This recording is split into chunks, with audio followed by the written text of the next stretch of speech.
बताइए ये कौन सी सीरीज है? इसकी वैल्यू क्या होगी? 1, और 1 से इसको भाग देंगे कितना आएगा? 3, और 3 से 9 को भाग देंगे तो 3। यानी कि ज्योमेट्रिक प्रोग्रेशन है। क्या है? ज्योमेट्रिक प्रोग्रेशन गुणोत्तर श्रेणी है, और गुणोत्तर श्रेणी के लिए क्या नियम होता है?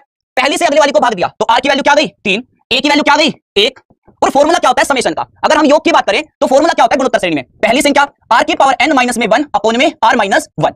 अब देखो इसमें वैल्यू रख दीजिए, सबसे पहले तो इसमें वैल्यू रख दीजिए बच्चा। आप मुझे बताओ a की वैल्यू क्या होगी? 1, r की वैल्यू कितनी आ गई? 3, और 3 की पावर कितनी होगी? 1 2 3 4। देखो 1 से लेकर 200 तक की तो ये, तो कितनी संख्या होगी? 200, और 201। n की वैल्यू कितनी होगी? 201। कितने टर्म दिए गए हैं, कितने पद दिए गए हैं? 201 पद दिए गए हैं, माइनस में 1 बटे में 3 माइनस में 1।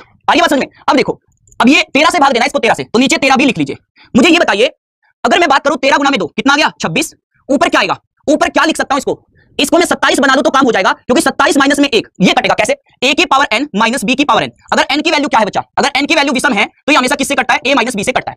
अब विषम बनाना पड़ेगा तो 3 की पावर 3, और 3 से भाग दीजिए, 3 6 18, 2 3 7 21, माइनस में 1 की पावर 67, और 3 की पावर 3 होता है 27, यानी कि 27 की पावर 67 माइनस में 1 की पावर 67 और बटे में 26। a माइनस b की वैल्यू क्या हुई? 26 बटे 26, यानी कि शेष कितना हो गया? 0। मतलब आपको सीधे सीधे दिखाई दे रहा होगा